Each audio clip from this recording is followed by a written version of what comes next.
Hey everyone, it's me, Kirk Mastin here at Mastin Labs, and we have a great announcement. Portra Pushed is now available for Capture One. So we released it for Lightroom a little while back, and we've been working really hard to make it for Capture One as well, and I think you're gonna love it. We had a lot of people ask for it, and it's always fun to be able to listen to the community. We let you give us direction, and this is what you wanted, and we made it. And yes, I can't wait to see what you do with it. So today's session is going to be about using Portra Pushed for Capture One. I'm going to guide you through it. If you've already bought it, this could be helpful, and if you haven't purchased it, maybe this will help make up your mind.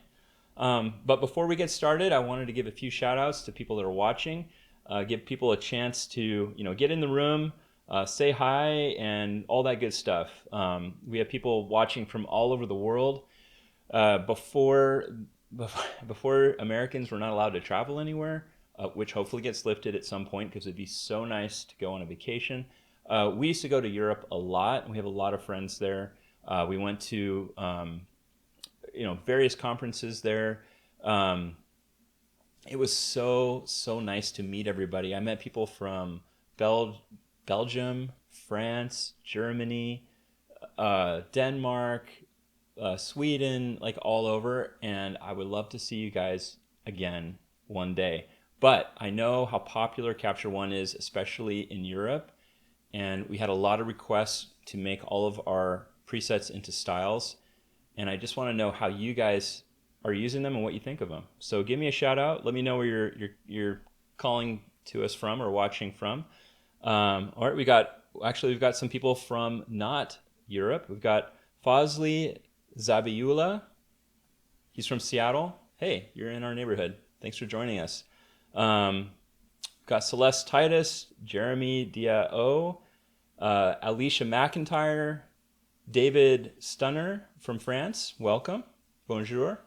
And JD Butler just joined us. It's really great to have you all here. So I hope you enjoy it. I'm going to give this like a few more seconds before I get started. Got Stephen Chandler from Northamptonshire, UK. So thank you for joining us. And Margie McKay is now with us as well. Great. Awesome. Okay, so yes, let's get started. Maybe some of my friends from way up north will join us. Who knows? That is where I made a lot of great friendships. And if you're watching and you know me from way up north, because I used to teach there and hopefully will again soon, I'm glad you're joining us. And maybe some of the team from Capture One itself is watching. So, all right, we got Vernon DeCoker from Cape Town. Glad you're here. I actually went to university in Grahamstown for about a year, and that's in South Africa. All right, so let us get started. We are here today because Portra Pushed came out for Capture One, and it's pretty amazing, especially if you like dark and moody images, if you like dark and moody wedding photography or boudoir or fashion or editorial. This is the pack for you, and it's based on pushed film, which means that it is, if you're shooting the actual film, you make the ISO high, you simulate a higher ISO by developing it longer in the chemistry. So, you can look that up on Google, whatever, but in essence, what it means is you get really cool, gritty, moody looks from films that would otherwise look pretty neutral. And we're giving that to you in these styles. All right, so let's get started. I'm going to show you our 3-step workflow, where essentially you apply the style, adjust the exposure, and then adjust white balance and tint. Those are the only steps you really need to do to get a really nice and consistent film-like edit. So it's very simple. And you're all waiting for actual editing, so let's do it. All right, this image is actually from, I believe it was Cole Roberts who shot this from Nordica. They actually put on Way Up North, and so what better image to start it with than Cole's, I love this image. It's really beautiful. I'm gonna assume it's in Iceland because that's where all the cool stuff happens. Could be wrong. It looks like it could be Norway too, who knows? But let's get started. So This image is a bit underexposed, probably to preserve, sky detail, totally fine. All of our styles are built around a film model that protects highlights, just like real film does. So this is not going to be any problem to, bring it way up, preserve the sky, and then bring out detail in the rest. This is a dark and moody image, so we're not going to bring it like way, way up. We're not going to make it light and airy. We're just going to keep the mood, but bring out more detail. And I think on the promo we've done with this image, I edited with Portra 800 pushed one stop. So if you look under the film looks, you'll see Portra 800 plus one. That means it's that film pushed one stop in development. So I'm going to apply that. It's going to look super, super, super dark, totally okay. The original raw image is pretty underexposed. So when you add any contrast to it at all or start shifting the color palette towards Portra 800 push one stop, it's going to just look massively dark, totally fine. You're only at step one of the process. After that, you're going to increase the exposure. And now it is, there's more detail, throughout the image. The next part is to increase the warmth and adjust tint and Kelvin as needed. So that's the 3 steps. So this needs to be quite a bit warmer, and as soon as we warm it up, it starts to get just this amazing look. And I'm going to add a little bit of magenta with the tint slider. I thought that was kind of what the image needed as soon as I started editing it the first time, which was a while back. And actually, I'm going to cool it down again just a little bit. There is a perfect, and I've talked about this in other videos, there's kind of a perfect tipping point for white balance and tint. And in Capture One, white balance is Kelvin. So there's a perfect tipping point for Kelvin and tint where you get the most color out of the image, where you don't have colors polluting each other. For example, if this image is too warm with the Kelvin slider, you can see that this really interesting kind of purple-ish color in the clouds is no longer defined.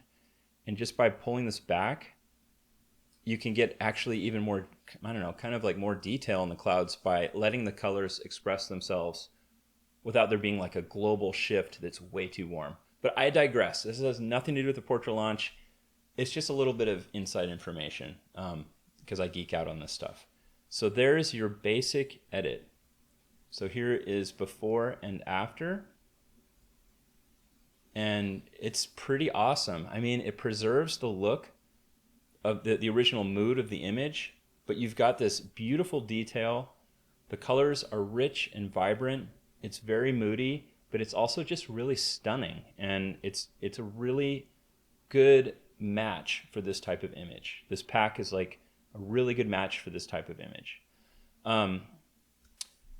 We do have other tools in our pack. It's kind of, it's a modular system. So within every pack that we make for Capture One, we have our film looks. So in this first section here, so if Portra 800 push one stop is, a little bit too much, it's one of the more extreme looks, you could do Portra 160 pushed one stop instead. Both look really cool. I like Portra 800 push one stop on this. The next kind of section is this white balance section, which helps you get to a kind of a nice starting white balance. You don't need to use it. Sometimes it's really helpful though if you just want to quickly try out some white balances, see where a good starting point is, and adjust from there. Totally, you don't need to use that. It's just kind of a little bonus thing. The next section down are tone profiles. And these tone profiles actually come from the Fuji Frontier SP3000 scanner that we use to make all of our styles and presets. These tone profiles are meant to solve tricky lighting situations. They either affect highlights or shadows, and they will either bring detail back in to the highlights or detail back into the shadows, or they will do the opposite and actually increase the contrast and punchiness of the highlights or shadows. And you can mix and match those to either solve a tricky lighting situation or to stylize that film look a little bit further. And what's really cool is that all of these adjustments track exactly to a real film scanner. So they're not just kind of random things that I just added in to kind of, pump up the pack. These are very useful tools that allow you to manipulate contrast in your image in a way that maintains a film look. Okay, whoa, that's a lot of talking. The translators are going to have a really fun time with that when we make subtitles. But watch this. So we've got this really bright area of the sky here. If I wanted to bring that back in without affecting too much of the rest of the image, I could hit highlight soft. And you can see it just kind of works just in the sky area. If I wanted to also bring out a little bit of detail in these darker areas of the image, I could do shadow soft. So you see how it brings it back out. And it leaves the midtones and highlights alone for the most part. And if I wanted to bring back the shadow detail and the sky detail, I would do all soft. That's both. So if you like the look of one of these film styles, but you want to kind of expand the amount of detail in the image, you could use all soft, for example. In other images, you may want to go the other way. If you want to just add a lot of punch to your image, you could do all hard. And let me show you on the next one. All right, so on this image by Ben Christensen, awesome photographer, I'm going to use Portra 160. So there's Portra 160. As far as exposure goes, maybe a tiny bit more. And then I'm going to adjust white balance, or Kelvin, and tint. So I'm going to warm it up just a little bit. And I'm going to add just a little bit of magenta. Whoops, too much. You can see when it's too much pretty easily on this image because of these rock formations in the back. It's a great way to pick up on any kind of tint issues you have in an image. And I have a whole separate video on just working with tint, but I rarely look at the skin when I'm working on skin tones. I'm looking at the background. So, all right, there we go. So this is a very basic edit. It's Portra 160, pushed one stop. I bumped up the exposure a tiny bit, and I adjusted Kelvin and tint.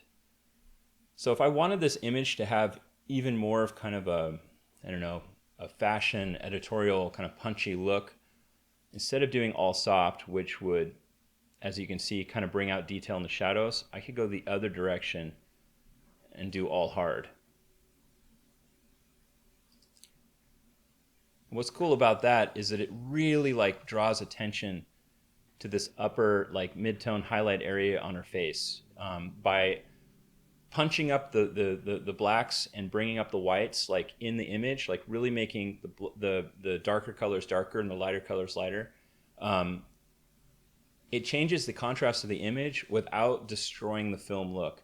So at no point do you ever get that kind of fake HDR look with any of the tone profiles, and that's why I love them so much. Okay, so moving on from there, the next section down in every style and preset pack we make is the tool section. So here we have lens correction, and what lens correction does is that it removes the vignetting and the distortion from an image caused by shooting wide open. So the glass in your lens is rounded. It's thicker in the middle and thinner on the sides. And when you shoot at a very wide aperture, so say, f2 or f1.4, you're using all of that glass. What happens is you get less light transmission through the thinner parts on the outside and more through the middle, and you get vignetting. So that's that darkness that comes in from the sides. If you have a wide angle lens, anything that's wider than normal, which is like a 50mm lens, you also start to get distortion.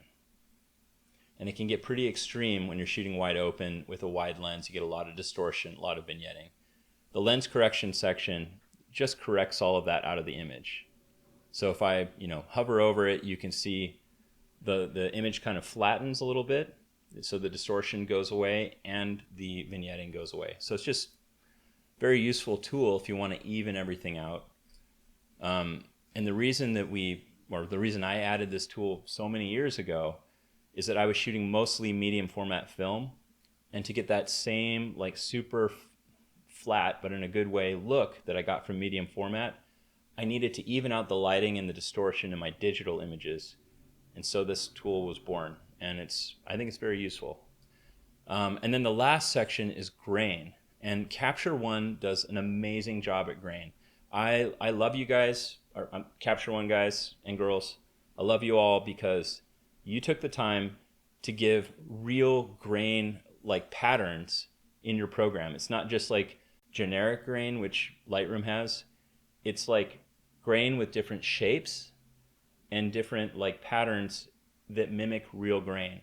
So in every style pack, we also have photorealistic grain in either 35 millimeter size, which is a little bit chunkier and heavier because it's a smaller film size, or medium format grain, which is very, very fine because the image size is quite a bit larger, like the actual film size.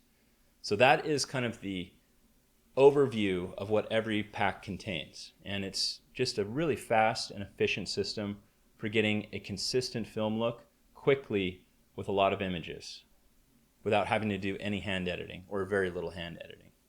All right. So tons of talking. If you have any questions while I'm editing these next few images, just post them and I will answer your question live and help you however I can. And we have a question. We have two questions. First one is from John. He wants to know, is this pack good for fashion like Ralph Lauren 90s? Okay, so John asks, is this a good pack for fashion like the Ralph Lauren looks of the 90s? That's a tough question because I can kind of vaguely think of what those images look like, but I would say yes, like a lot of Ralph Lauren's fashion photography work in the 90s, well, all of it was film, first of all, and the majority of that was shot on Portra or Kodak films, I believe. Correct me if I'm wrong, but I think the majority of that work was shot on either Portra 400 or the precursor to that. And a lot of fashion photographers at that time would push their film for the stylized look that it gave. So when you push your film, you get color shifts in the shadows, you get a little more grain, you get more contrast, and the image is just kind of punchier and edgier overall. So I'm going to give you a 80% possibility of yes until I have more information. But great question. And that kind of look is really coming back right now. So I think that's really cool. Okay, next question, and then I will edit some more. What is the second question? Okay, from Josh Treadway. Okay, so this is a great question by Josh. So Joshua Treadway asks, are the tools like the tone profiles, lens correction, etc., the exact same across all packs? I like to keep my menu simple. So if I keep those tools from one pack and import the main styles alone, will they still function the same? Unfortunately, no, because when we were creating these packs, we had to find, all of these tools are pretty exact to the films in the pack. And they don't transfer from pack to pack, especially films that are very, very different. So I can't imagine ever transferring tools from, say, like a Kodak series of films to a set of Fuji films because their chemistry is so, so different. You might be able to get away with it, you know, if you wanted to simplify between very similar films, but it's going to be tricky. The only one that you could, you know, just do one time would be like lens correction. Or grain, if you don't care about it being completely accurate to that pack, you could do like lens correction and grain and keep that and, you know, make kind of a master list. But I don't recommend it overall. But great question. Okay, let's edit. So we showed you Portra 800 pushed one stop. I'm going to show you the difference between Portra 160 and Portra 160 push 2 stops, or push 1 stop and 2 stops, because these are two of my favorite looks in the entire style pack, and they're very different. Let me see if this is the right image to show you. I think I want to give you an image with a little more variety in tones. So let's do this one. All right, this is by Bruno Reza, fantastic photographer from Mexico. This is the raw image. So I'm going to do a Portra 160 edit.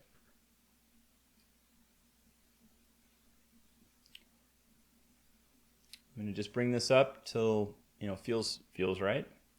I'm not trying to like bring it up super high because it's a dark and moody image by its very nature, and it's not a good match to go super high key with an image that was shot to be moody.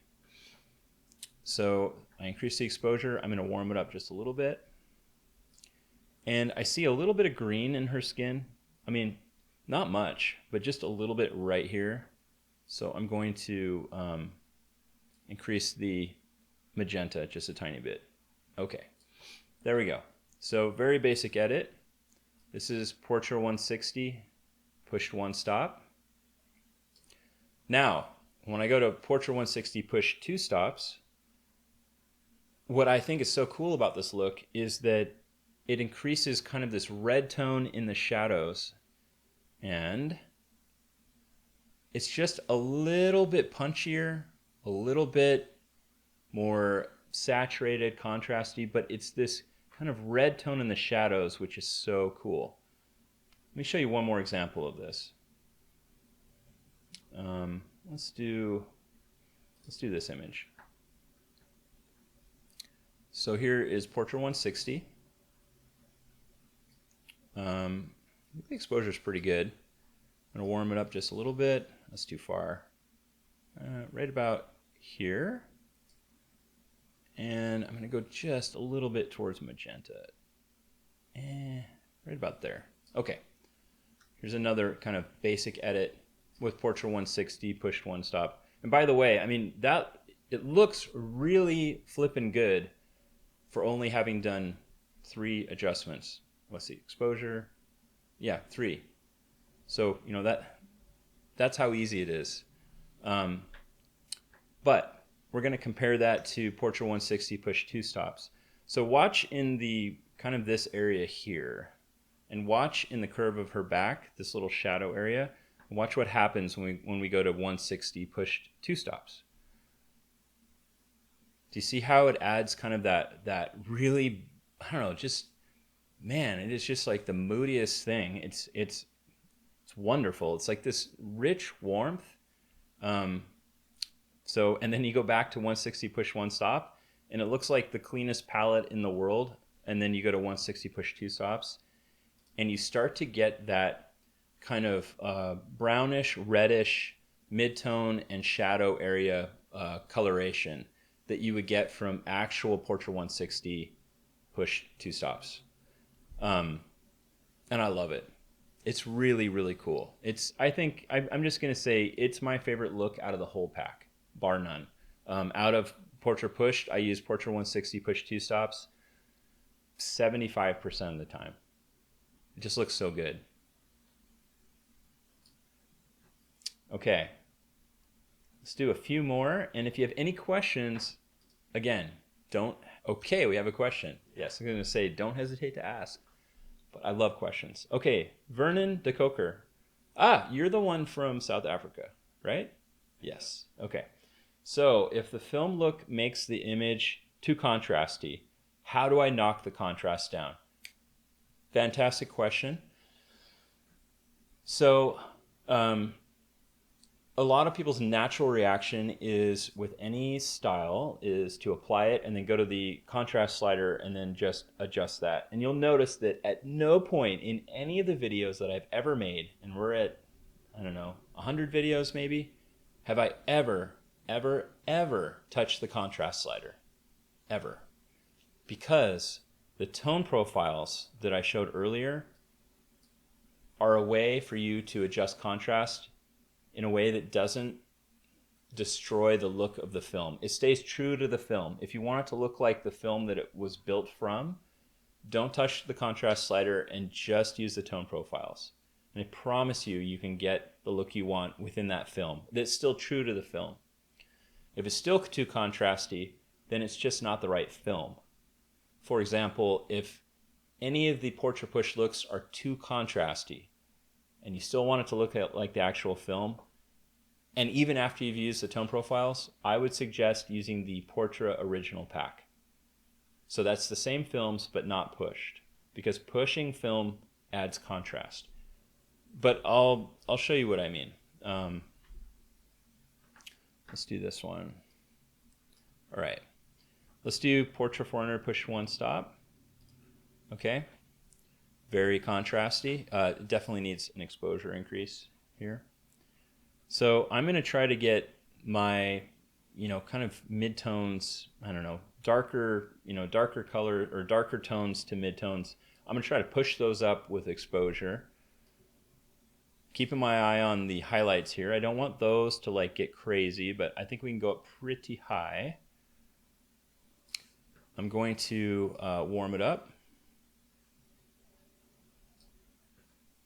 And as far as tint goes, I'm looking at her apron, and I know it's blue, but it's kind of verging on magenta. So I'm going to knock down the magenta towards green just a little bit. And that's going to make the skin tones look really good too. It's my funniest tip. If you want good skin tones, don't look at the skin tones. I know, it's sacrilegious. We just did a whole video on this, but honestly, like, we are not good judges of skin tone. Like, we think it's right, but it's actually not right. And the best way to get the entire image balanced right is to look at background elements where you can see a cast, a color cast. And when you get that right and you look back at the skin again, you're like, oh man, that skin looks perfect. So the first thing my eye went to was this. Okay, but back to your question, Vernon. Yes, contrast. Did my basic adjustments. Now, this is what Portra 400 push one stop looks like in this lighting situation. If it is too contrasty, what you can do is you can go to Shadow Soft, for example, and you see it brings out the shadow area. Or you could go to Highlight Soft. Oh, not Highlight Hard, sorry. Highlight Soft. And it just kind of knocks down the shadow like on her arm where that tattoo is. Or you could do All Soft.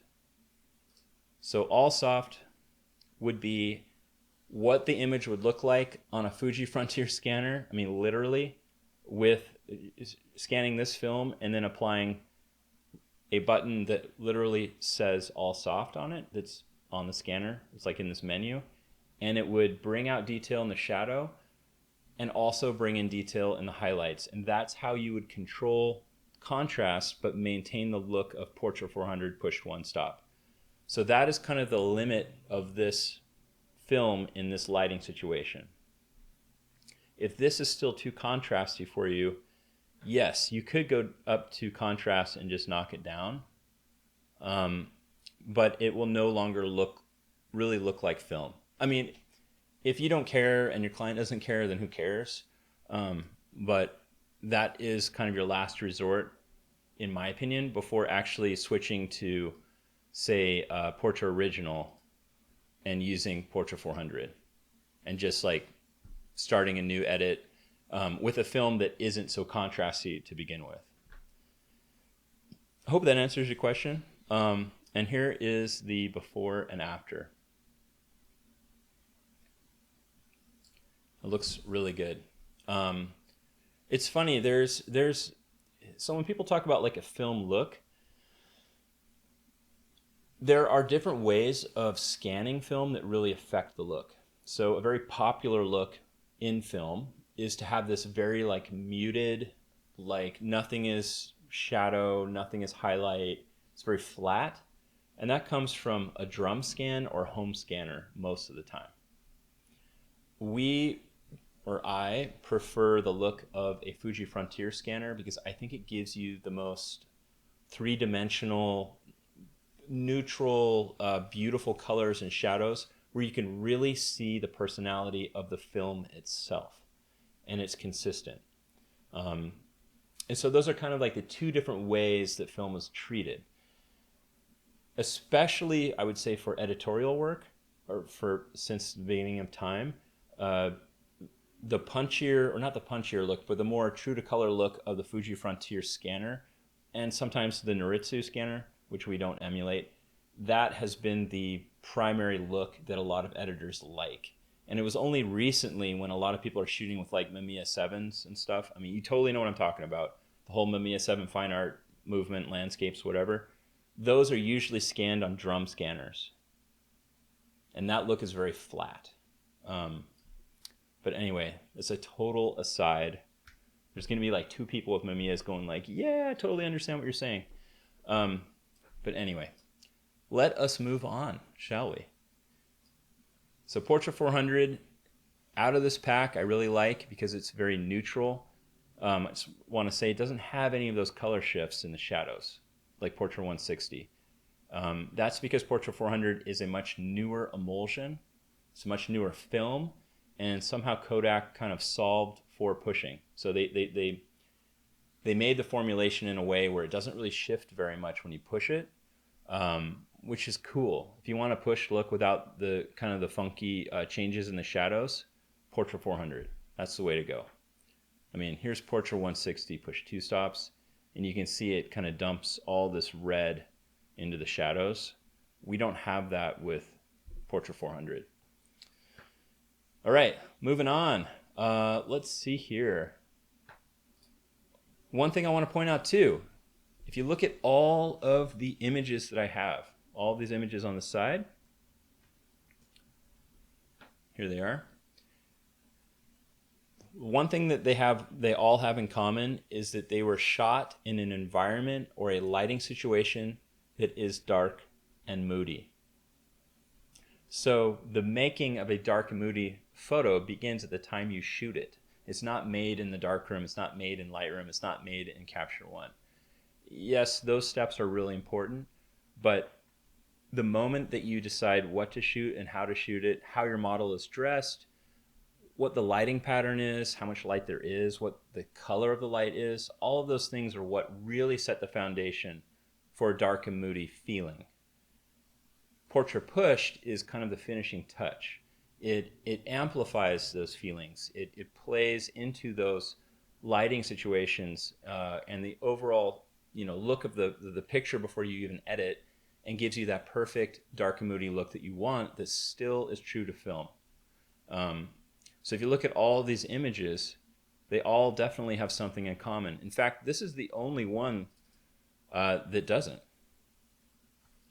Right here. And this is still pretty dark and moody, but she is in more of kind of an open shade lighting situation, but certainly not like that, super light and airy fine art wedding photography on the Riviera look with Fuji 400H, like that film. This is still pretty dark and moody. And that's where this pack really shines. So again, like editorial, boudoir, fashion, this is good. This is really good. If I was shooting in Iceland, period, this is like the one I would be using. Here's like Portra 160, push 2 stops, warm it up a little bit, or increase the exposure a little bit, warm it up. And you just look at the rocks and everything.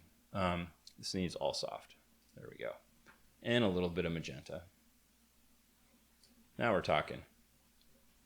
But look at how it just like amplifies that feeling. It's really, really nice.